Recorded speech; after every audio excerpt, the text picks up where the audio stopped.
Hoy es 5 de octubre. En 1994, la UNESCO instituyó este día como el Día Mundial de los Docentes. Felicidades a ustedes que desde las aulas también mantienen la utopía de que una mejor educación para un mundo mejor es posible. De veras, muchas felicidades.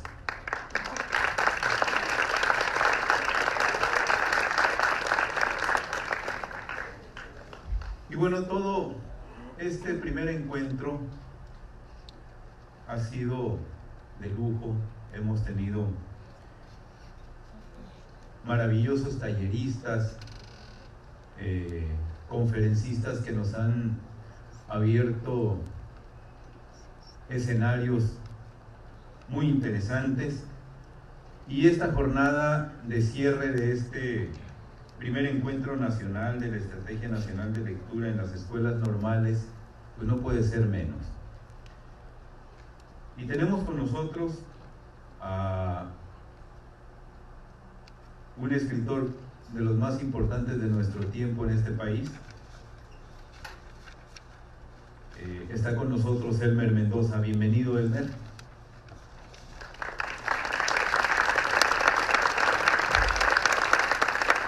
Déjenme comentarles que Elmer Mendoza nació en Culiacán, Sinaloa, el día 6 de diciembre de 1949. Es narrador. Estudió Ingeniería en Comunicaciones y Electrónica en la Escuela Superior de Ingeniería Mecánica y Eléctrica. Es fundador de la editorial El Cuchillo de Palo. Ha sido profesor de la Cátedra de Letras Clásicas en la Universidad Autónoma de Sinaloa. Ha sido colaborador de periódicos como El Sol de Sinaloa. Es Premio Nacional de Literatura José Fuentes Mares en 2002. Premio Tusquets de novela en el año 2007 por su obra ¿Quién quiere vivir para siempre?, publicado con el título Balas de Plata en 2012. En 2012, Elmer ingresó a la Academia Mexicana de la Lengua como académico correspondiente en Culiacán, Sinaloa. Elmer, bienvenido una vez más. Gracias por estar con nosotros.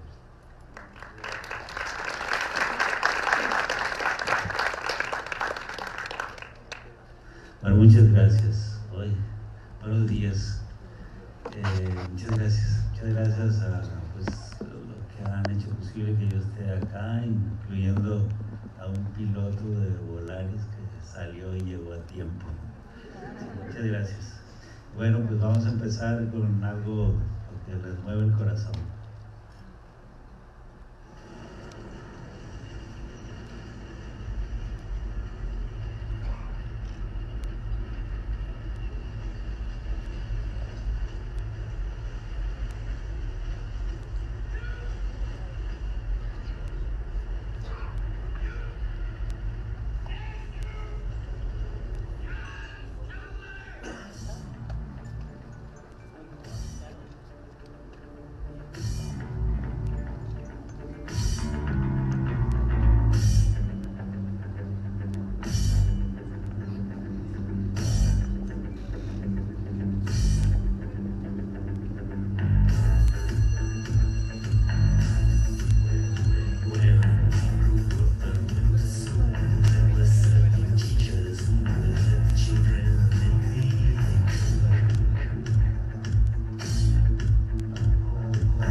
Repeat after me.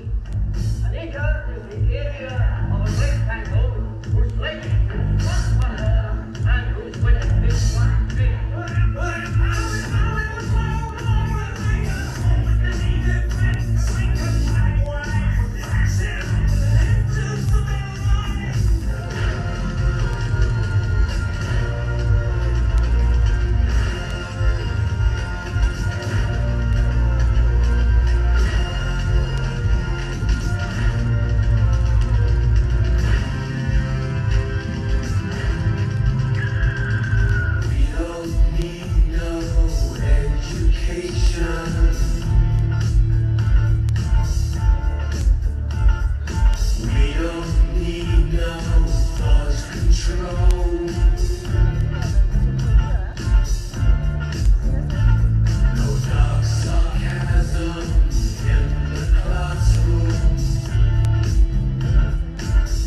¿Qué tal, Bueno, las imágenes son elocuentes, tienen que ver ahí sobre todo el personaje un perfil de un profesor, que ese profesor es muchos profesores, y la letra de la canción es que el poeta que le compone cuenta que cuando él era niño y tuvo que ir a la escuela, pues sufrió todo eso, y que no está de acuerdo con esa forma de controlar el pensamiento y con esa forma de hacer escarnio en los salones, o sea, el bullying le dicen ahora, ¿no? Que nosotros decimos carrilla en el norte. Y lo que dice el título de la canción es que los profesores, hagan lo que hagan, serán un ladrillo en la pared, ¿sí? Y vean lo que hicieron con la pared, porque eso no fue vandalismo lo que hicieron los niños, fue una defensa absoluta de un derecho a la educación. Entonces, búsquenlo en el internet esta canción, hay varias traducciones al español, al portugués, etcétera, pero sobre todo es una advertencia. La frase clave es esa: or ignore, you're just another brick in the wall. O sea, eres profesor, eres un maldito ladrillo más en la pared. Pues la primera frase de esta conferencia se llama México, un país de frases célebres, y no es que las frases nos han llegado en muchas partes, y la primera que quería compartir con ustedes es esta de Pink Floyd. Pink Floyd es un grupo de rock de los años 60, me parece que salió por el 65, 66, aquí no había nacido la gran mayoría, y ellos hacían un rock que le llamaban rock progresivo, creo. Ellos rompieron el esquema nada que ver con los Beatles, con los Rolling Stones, que yo también los quiero mucho, sino que ellos tocaban en canchas de básquet y era otra música. Pero esta canción es me parece, del 78, 79 por ahí.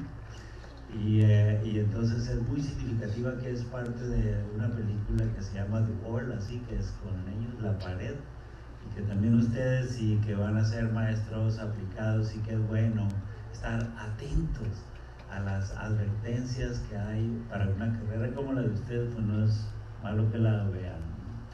La frase siguiente que quiero compartir con ustedes es de una chica que ganó premio Nobel y que se llama Malala Yousafzai, y que ella, en español la frase dice, en inglés es muy muy linda, pero en español dice: un niño, un profesor, un libro y una pluma pueden cambiar al mundo.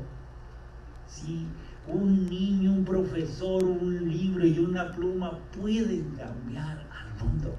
¿Y qué pasa? Que la educación, dice Malala, es la única solución. Y ni modo que ustedes estén preguntando: ¿solución para qué? Vivimos en un país que, bueno, no necesito decir cómo estamos evaluados, y lo que necesitamos trabajar para recuperar la dignidad en nuestros procesos educativos. Entonces es Malala, 16 años tenía cuando lo dijo, y ya había sufrido un atentado, tenía un balazo en la frente por unos señores que les dicen los talibanes, que a lo mejor les suena. Y bueno, no pude resistir la tentación de traerla de Greta Thunberg, esta chica sueca que se saltó a la fama hace como un año, pero que a la superfama hace como un mes y medio, que asistió a una reunión de los grupos económicos en la ONU, y ella dijo: ustedes me han robado mi infancia y aún así yo soy una de las afortunadas. La gente está sufriendo y muriéndose y ustedes solo pueden hablar de dinero. En 16 años. A ver, quiero ver una mexicana, una normalita plantada frente a quien sea, diciendo sus verdades. ¿Qué hay detrás de eso? Detrás de eso hay educación. Educación. Así que nosotros estamos ahí para corregir esas cosas. Y yo quiero, esta es una frase que me da mucha tentación, es de una amiga mía que es autora de novelas policíacas, que se llama Val McDermid, y es inglesa, y nosotros tenemos experiencia como promotor de lectura, que cuando un normalista que va a hacer sus prácticas llega a la escuela donde va a practicar, puede tener rechazo del maestro del grupo. Es un maestro que su principal argumento es que tiene mucha experiencia, y eso está bien, tiene experiencia, pero lo que nosotros pensamos es que no tiene esperanza, porque es parte del paquete que ha permitido que la educación en nuestro país se venga hasta donde está. Y entonces, ¿qué dice Val McDermid? Val McDermid dice: hacer prevalecer la esperanza sobre la experiencia.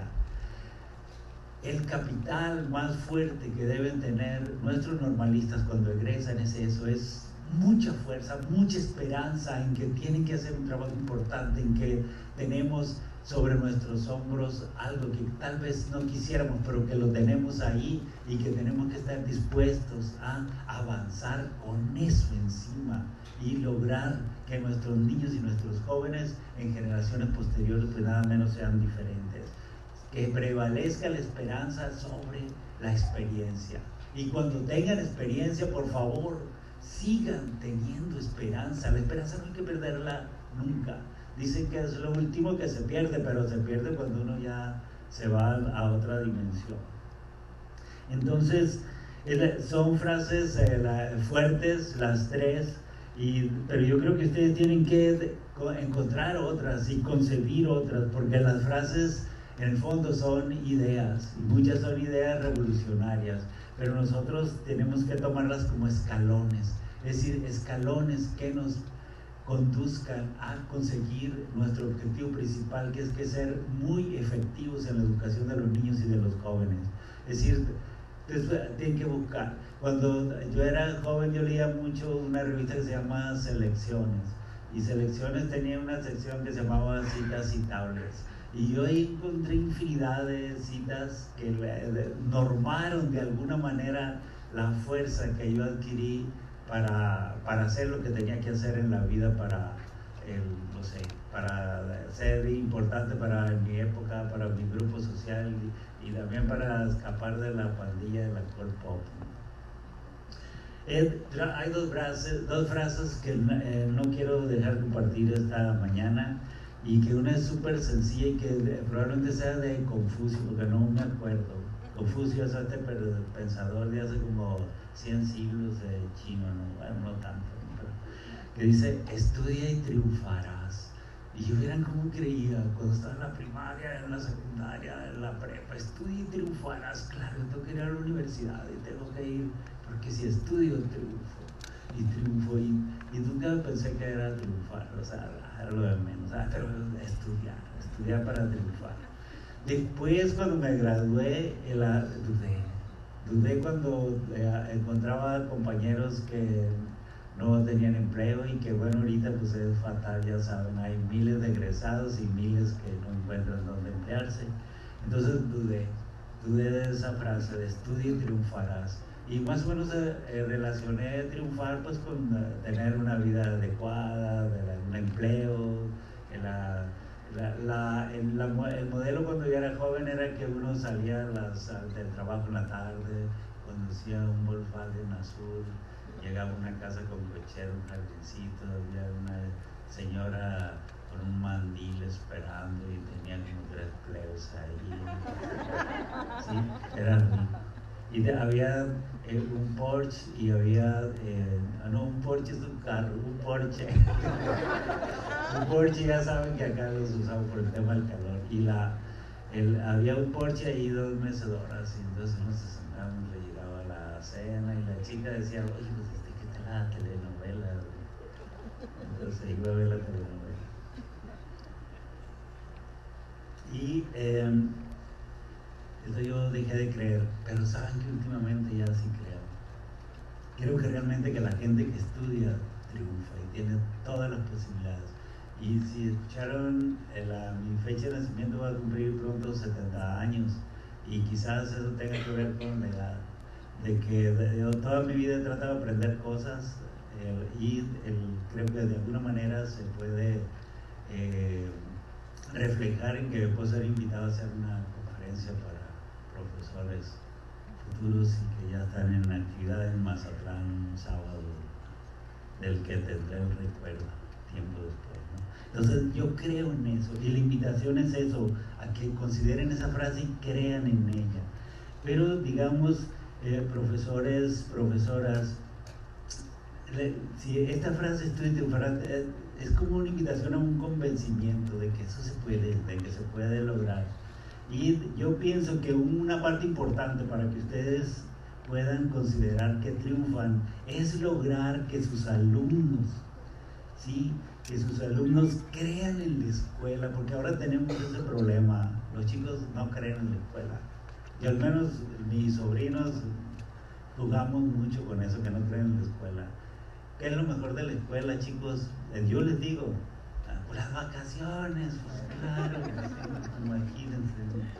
Entonces eso, que crean en la escuela, y creer en la escuela pues es creer en la educación, creer en el profesor, creer en los libros, lo que dice Malala, o sea, hay que creer en la escuela, y si creen en la escuela, creen eso en la educación, en su formación, es decir, en que es un proceso necesario, que tienen que ir ahí, y también tienen que creer los alumnos en que estudiar los convertirá en ciudadanos interesantes, y también los normalistas si se preparan bien serán ciudadanos interesantes, ciudadanos creativos, ciudadanos emprendedores, ¿sí?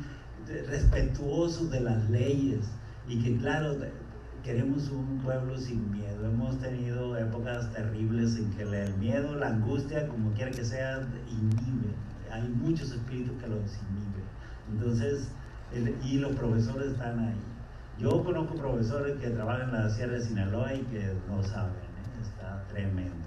Y también los que trabajan en el Valle. Entonces, tenemos que eliminar los miedos, pero también trabajar para que nuestros alumnos no tengan miedo y bueno, tengan la esperanza de que decía también Val sobre esto, ¿no? Y cuál sería un paso fundamental para lograr que nuestros alumnos sean así, creativos, emprendedores, sin miedo, respetuosos de las leyes, ¿sí?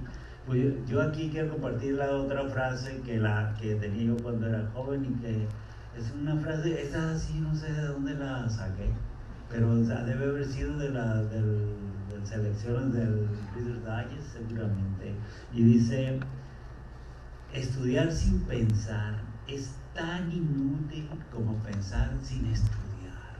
¿Qué pasa? ¿Sí? Estudiar sin pensar es tan inútil como pensar sin estudiar. Oh my God. Cogito ergo sum, decía Descartes. Pienso, luego existo. Fíjense, pienso, luego existo. Entonces, pero yo invito a los profesoras y profesores que se detengan a pensar este principio. Quizás permítanse impresionarse por la posibilidad del poder del retruécano, ¿no? De estudiar sin pensar, pensar sin estudiar, o sea, eso es poético, ¿sí? Pero después de esto vayan a la carga semántica, es decir, a lo que significa, ¿sí? Y si se piensan un poquito más en el país donde estamos, pues bueno, eso los va a llevar a conclusiones interesantes, o sea, lo que significa. Y entonces, ¿qué es lo que nosotros tenemos que hacer? Se trata de eliminar la idea de que nuestros alumnos, que los niños, que los jóvenes son depósitos que debemos llenar a partir de la exigencia de que los profesores deben cumplir un programa. Ya vieron las imágenes de Pink Floyd, del video ese, ¿sí? Entonces, y siempre que andamos hablando de lectura, encontramos eso: no, pues tengo que cumplir el programa, y luego viene el inspector y la inspectora y me pregunta que, a ver, ¿de dónde vas? No, te estás faltando. No, pues es que vinieron a que podíamos dedicar media hora de la lectura. No, hay que cumplir el programa, esa es la base. ¿Y qué hace el profesor? Al alumno, con la cabeza abierta, echarle cosas. Le importa que aprenda a pensar, ¿sí? Que empiece a discernir, que utilice lo que sabe, pues no le importa. Y entonces tenemos que romper ese cerco, de verdad, tenemos que hacerlo, pero tenemos que defender nuestro derecho a enseñar y los derechos de los niños, porque los niños y los jóvenes tienen derechos. Entonces, nosotros, es decir, en la Secretaría de Educación Pública y Cultura de Sinaloa y la Secretaría de Educación Pública Nacional, claro, pero estamos aquí, tienen un plan. Y un plan que tiene que ir creciendo con la experiencia de todos nosotros. Y no compartiré demasiadas cosas de eso, porque eso les toca a los jefes, ya saben, van a hacer una rueda de prensa con toda la prensa nacional y se van todos bien peinados y bañados. Pero yo mientras voy a aprovechar para decirles un par de cosas. Y una de las pretensiones es que tenemos que enseñarles a que puedan contagiar entre sus alumnos la habilidad para leer y comprender los textos de los cursos, los que leen, de verdad. Tenemos una serie de técnicas que hemos desarrollado que les van a ayudar a eso. Y esa puede ser una de las justificaciones de este programa. La otra justificación es que la lectura también les permita conocer mejor su propia condición como seres humanos. Esto es un gran conflicto, la que ustedes, incluso los normalistas que todavía son jóvenes, pueden llegar y se miran en la mañana frente al espejo y yo no sé si se pregunten, yo soy eso que está ahí. A lo mejor soy Alicia que puedo pasar a través del espejo, ¿sí? Pero soy esa que está ahí en el espejo, o sea, ¿quién soy? Entonces, por favor, tenemos que ponernos en esto, tenemos que ser modernos. Nosotros hemos pensado en 4 talleres que son absolutamente básicos y absolutamente para una primera etapa. Y el primero es, fíjense nada más, el primero, Dios mío, es convencerlos de adquirir el hábito de la lectura. Porque claro, nosotros sabemos que los estudiantes normal, igual que los estudiantes de muchas cosas, no tienen el hábito de la lectura. Yo soy escritor y en mi casa nunca hubo biblioteca, nunca hubo un libro. Todos los libros que leíamos y que todos eran cómics o cuentos, le decíamos en ese tiempo, o novelas de vaqueros que alguien las llevaba al barrio y las leíamos lo que nos gustaba leer. Entonces, pero digamos ahora las cosas han cambiado. Las escuelas normales tienen bibliotecas y vamos a enriquecerlas porque es parte del programa de ayudar a que los normalistas estén mejor preparados. El hábito de la lectura generalmente se adquiere en casa, pero claro, si hay casas donde los padres no leen y donde no hay bibliotecas, entonces el niño ¿qué va a hacer? ¿Sí? ¿Qué va a hacer? Pues claro, tiene un celular o puede tener otras cosas, hay otros juegos, pero no. ¿Sí? En la escuela va a haber una maestra y un maestro que lo van a llevar por un camino conveniente para que él sea mejor ciudadano. El segundo taller que vamos a hacer es dar instrumentos para leer en voz alta con destreza. Eso no es fácil porque muchas veces uno se lo encalatraba, ¿no? Y entonces hay problemas. Yo quiero leer una página así nomás porque no digan que no leí. Esa es de una novela de Gabriela Riveros, es nueva, es una escritora de Monterrey y la novela está bien gorda y es un personaje, es mujeres tremendo así, desde niñas hasta adultas. La novela se llama Destierros y les voy a leer unas 80 páginas, así que... Adentro del cuarto oscuro, Elena flota un cerillo. Su rostro claro, avejentado, y su cabello de leona se ilumina. Enciende el cirio. Acerca el cerillo a su rostro para apagarlo. Brillan sus ojos de lechuza, un estanque de arena y sombras. Elena sopla y un hilo de humo se eleva entre la luz cobriza. El olor a fósforo quemado se esparce por el cuarto. En un rincón, envuelto en una cobija, Alberto, su hijo, ronca con los ojos entreabiertos. Elena se hinca frente a imágenes y estatuillas. Se persigna 3 veces, murmura con los párpados cerrados, los dedos entrelazados. Te ruego por mi niña, por mi hijita, para que vuelva pronto, por ella, por Maripaz, por lo que más quieras, mi señor, por favor, que ya no tarde. El dolor es una caricia perversa que sacude el estanque de arena y sombra. Tocan la puerta.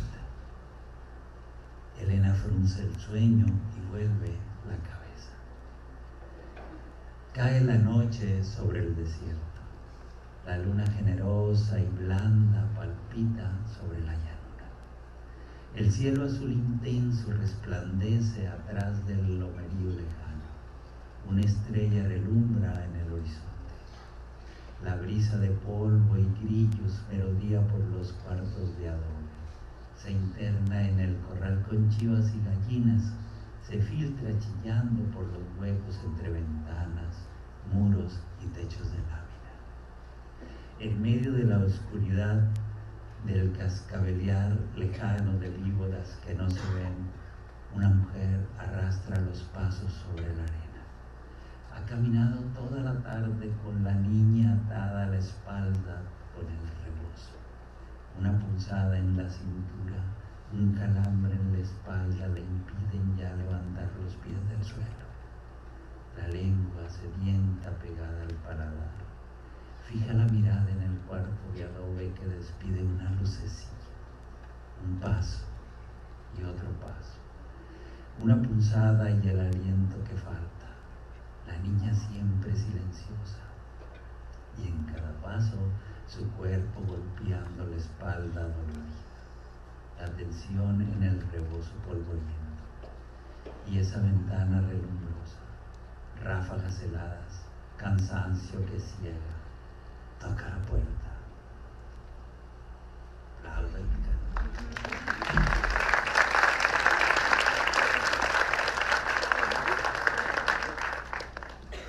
gracias. Otra vez, no. Bueno.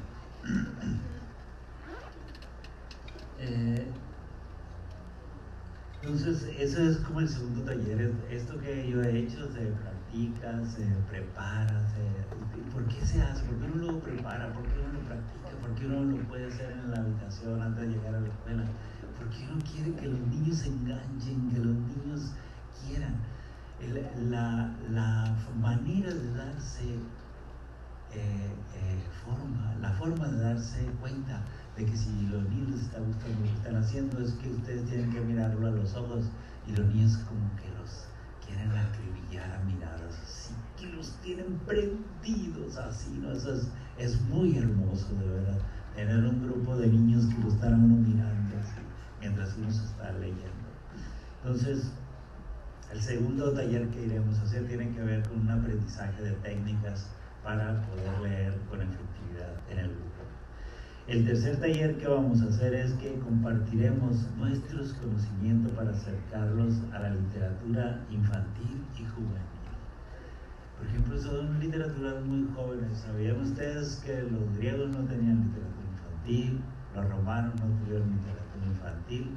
Los españoles, los del siglo de oro y todo eso, no había literatura infantil. La literatura infantil aparece hasta finales del siglo XVII con un señor que se llama Charles Perrault, un francés, que escribe un libro que se llama Cuentos de la Mamá Oca, y de pronto ahí se queda. Hay otros libros, pero hasta el siglo XIX te aparecen unos alemanes que se llaman los hermanos Grimm y que hacen una serie de recuperación, igual que Perrault, del folclore, o sea, de los cuentos que todo el mundo contaba. Entonces, actualmente sí, la literatura infantil es muy fuerte. Entonces, todos los que trabajan en este programa de la Secretaría de Educación Pública y Cultura de Sinaloa son expertos en literatura infantil y conocen suficiente como para impresionar a cualquiera, ¿no? Entonces, se trata de eso. Pero ustedes igual son normalistas, son adultos, entonces seguro tendrán que leer otras cosas porque la formación cuando uno es así, tiene que ser así.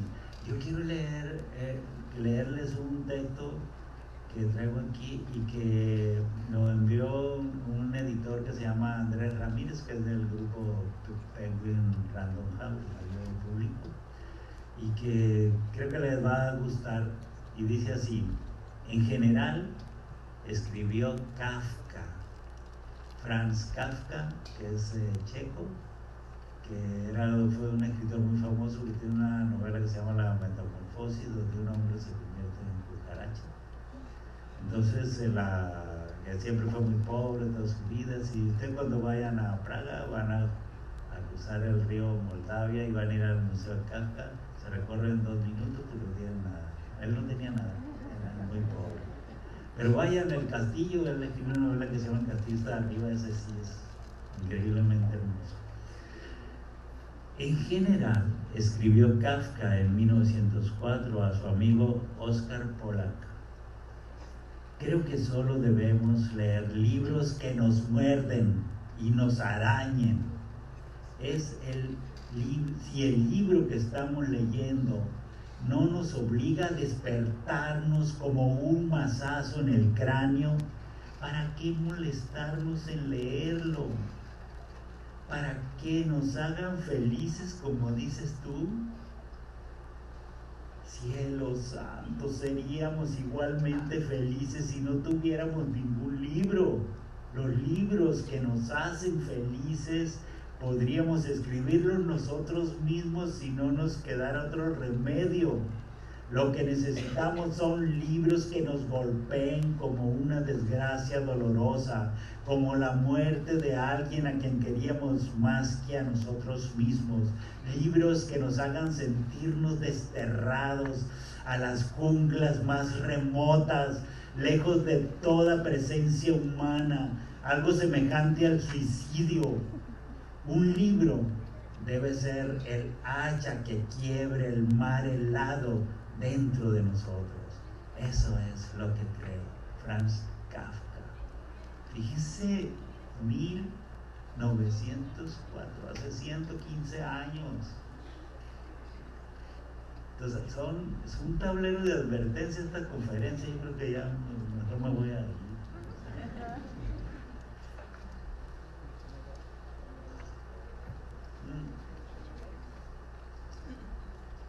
Pues el cuarto taller que queremos hacer es para proporcionar herramientas de creación literaria.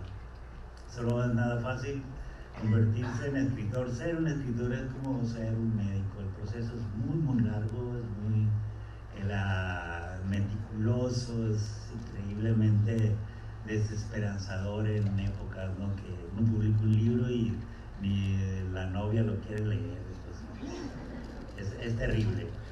Pero yo creo que después de que nosotros les hagamos este taller, ustedes podrán escribir frases, descubrir frases, y quizás pueden escribir versos donde digan, por ejemplo: ay, mi amor es como un niño pequeño, no quiere salir de tus brazos.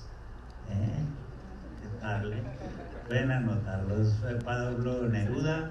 Buscan ahí, ponen esta frase y ahí les va a aparecer el poema completo. Pablo Neruda, poeta chileno, premio Nobel, un tipazo así, que conoció Mazatlán. Bueno, los mexicanos somos buenos para inventar frases, no digan que no. Por ejemplo, no tiene la culpa el indio, sino quien lo hace compadre. Poco no está bueno. Somos geniales además para propagar las frases de humor negro de nuestros políticos. Recibimos el país al borde del abismo, hemos dado un paso adelante. Sí. O aquella que es más reciente que dice, haya sido como haya sido. Bueno, también pueden pensar en me canso ganso.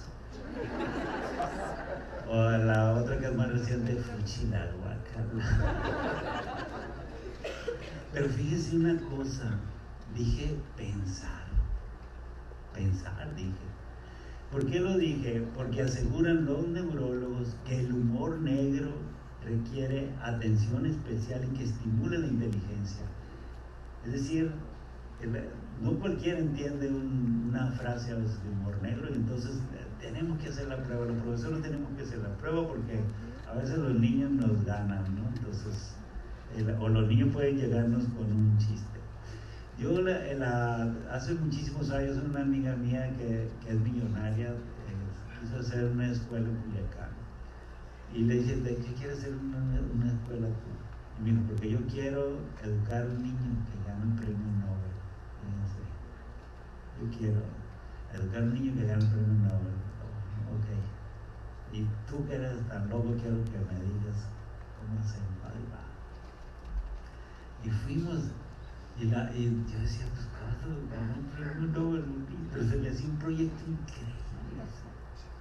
Y hicimos la escuela, y es una escuela exitosa, y sus alumnos los eligen muy bien, porque al final no les interesa ganar dinero, sino les interesa educar. Y entonces, claro, la comunicación de los maestros con los niños es como un poco lo que les estoy proponiendo. Y un día llega un niño que estaba en segundo de kinder, estaba el niño, y llega y le dice, maestra, mi papá me dijo cabrón. Y me llama, ¿qué cree que acaba de pasar? ¿Qué hago? Llama al papá. Llama al papá y dile hasta lo que se va a morir. Porque el niño todavía no tiene edad para aprender ciertos códigos lingüísticos. Y llamó al papá y me contó otro nombre que se brincaba ese. No, discúlpeme, no, señores, que si nosotros estamos educando a sus hijos, no queremos que nos lo eche a perder en la casa. Todos los profesores tienen que incorporar a los padres y que estar alertas a lo que pasa en casa también. Somos educadores, somos profesores, ¿no? Entonces, se los dejo eso también ahí para sus reflexiones.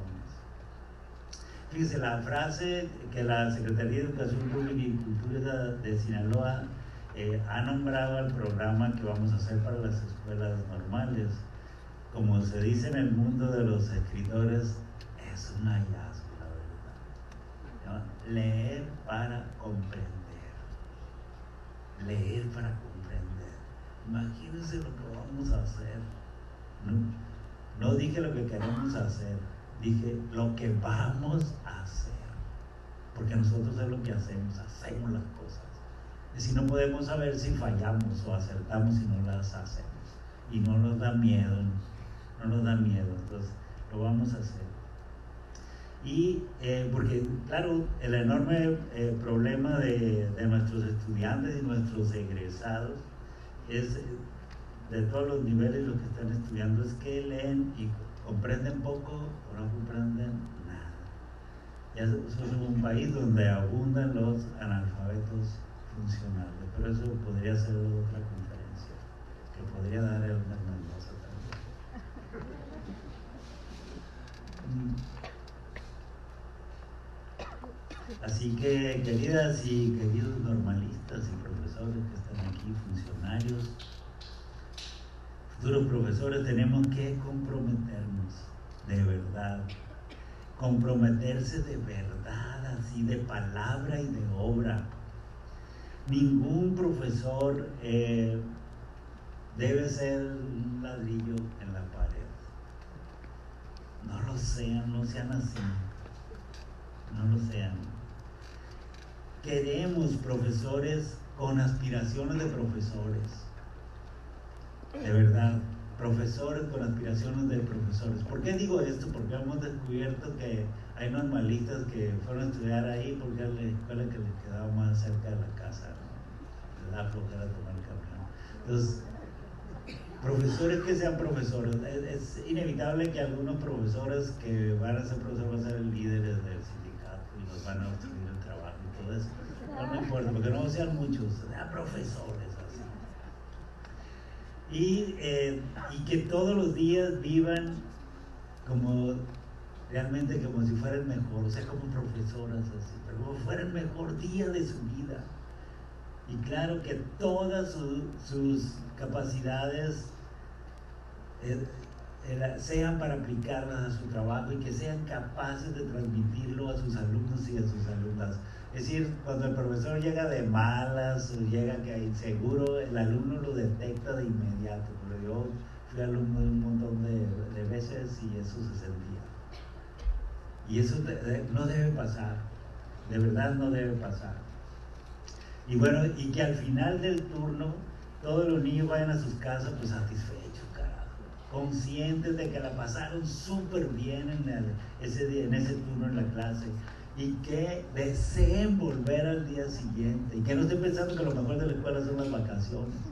Sí, que deseen, porque ¿por qué quieren regresar al día siguiente? Porque ahí pasó algo que les concierne, algo que los divirtió, algo que les hizo una revelación. O sea, tienen que ser así, pero eso siempre va a partir de sí mismo.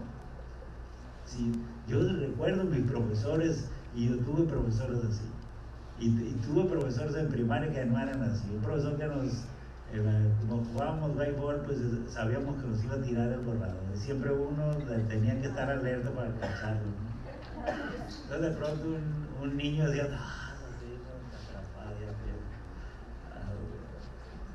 buscado por los Yankees. O sea, eran esos tiempos en que los trataban de corregir así. Entonces, esa puede ser una de las cosas, buscar que nuestros niños quieran volver al día siguiente. Ya a hoy eso no pasa.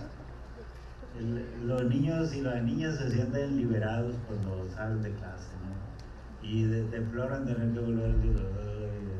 Y la mamá, apúrate, tengo que llevarte. Me da la panza. Hay casos, por ejemplo, ¿cómo se llama el que inventó Microsoft? Que Bill Gates, cuando tenía 16, iba a high school, y entonces él un día decidió no ir a clase y se quedó en la cama. Y su mamá no era un alumno cumplido, y su mamá fue y la vio que estaba tipo tapado ahí, ¿no? Y fue, lo destapó. Y le digo, es que en la escuela, ¿qué te pasa? Le dijo, no quiero ir hoy. Se tapó de nuevo y la mamá lo destapó. Oye, pero ¿qué te pasa? O sea, tienes que levantarte a la escuela. Y él le dijo, mamá, ¿qué tú nunca piensas? ¿Sí? O sea, los que tienen hijos aquí, ojo, y los que van a tener hijos, ojos. Porque a veces alguien que está ahí pensando, o que está acostado aparentemente sin hacer nada, que está tramando algo, quiere inventar otro nuevo Microsoft.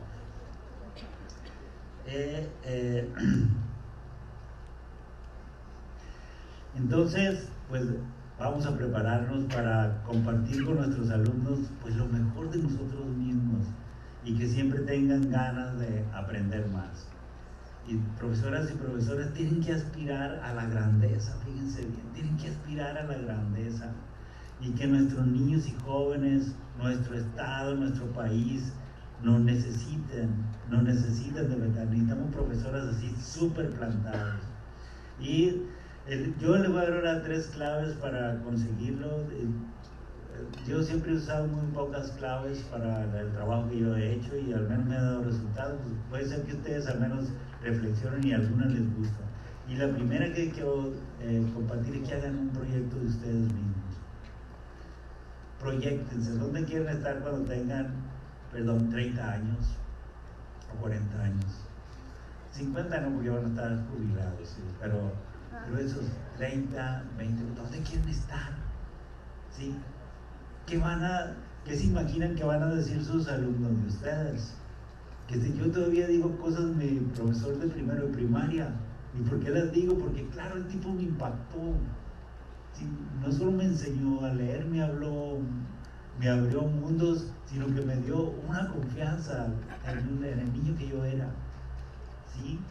Entonces, eso tienen que hacer, un proyecto de sí mismos. O sea, no vivir como veletas, sino yo quiero estar allí y voy a trabajar todos los malditos días para hacer lo que tengo que hacer. Y lean un poeta que se llama Constantino Cavafis, un poema que se llama Ítaca, y ahí plantea eso, ¿sí? Un personaje que tiene que ir a Ítaca, y él le dice, si vas a Ítaca y te tardas mucho en llegar y tienes muchos inconvenientes en el camino, cuando llegues y la encuentras fea, no importa, te ha dado un largo viaje. Y a veces ser maestro es de verdad un largo viaje, pero que no sea un viaje hacia el abismo, que por eso tienen que aspirar a la grandeza, para que sea un viaje a más grandeza. Y la grandeza de ustedes será la grandeza de sus alumnos multiplicada. Lo otro es que hay que trabajar tenazmente, las cosas no se hacen solas y siempre dicen que los mexicanos somos muy creativos, pero cuando estamos fuera de México, ¿sí? Por eso las remesas que llegan de los Estados Unidos son muchísimo dinero porque son súper trabajadores. Pero luego, ¿qué pasa aquí? Que los que se quedan dormidos y están roncando y no están pensando como Bill Gates, ¿sí? Entonces, hay que trabajar, hay que ser tenaz, porque si tengo un proyecto que quiero hacer a los 40 años y no trabajo para estar ahí, pues no lo voy a conseguir. Entonces hay que ser tenaz, así, y estar dispuesto a cambiar, enriquecer nuestras ideas. Dice, somos profesores, no hay que perder de vista eso, somos profesores, y los profesores tenemos que aprender cosas todos los días. No hagan como un maestro que yo conocí, porque no fue mi maestro, que él tenía una libreta de apuntes y dio los 30 años hasta que lo jubilaron con los mismos apuntes. Eso no puede ser, ¿sí? Imagínense, oh, por Dios, qué miedo. Entonces, pues, lo último que les quiero compartir es que aplicar a nuestras vidas la advertencia de una de las frases mencionadas anteriormente. Bueno, de dos frases. Una es la que habla de amor, ¿se acuerdan? Mi amor es como un niño pequeño que quiere salir de tus brazos. Y la otra, la que dice que debemos estudiar y pensar. ¿Se acuerdan? Esas dos, pónganlas ahí, reflexionen, aplíquenlas. Tenemos que formar gente que piense. Acuérdense, no son depósitos los niños, y todos los niños son diferentes, y a todos los niños los tenemos que ayudar, desde los niños con inteligencias superiores hasta los niños que tienen problemas para aprender. Nosotros somos los profesores y ellos tienen que querernos porque les enseñamos, porque los estamos llevando a ser mejores. Bueno, allá con eso está bien. Muchas gracias.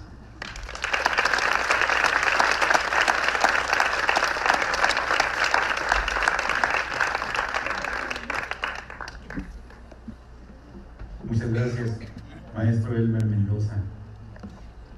Ven, les dije que teníamos conferencistas de lujo y este ha sido uno de los casos muy brillantes. Muchas gracias. Gracias por tu compañía, gracias por tu aportación a este primer encuentro. Seguramente estarás en el segundo, ¿no? Yo creo que también ya vamos a comprometer a los organizadores para que vayan pensando en el segundo encuentro. Quiero pedirle al maestro Edgar Omar Martínez, director de profesionalización docente de la DGESPE, le haga entrega al maestro Elmer Mendoza de un pequeño presente a nombre de todos los que estamos acá.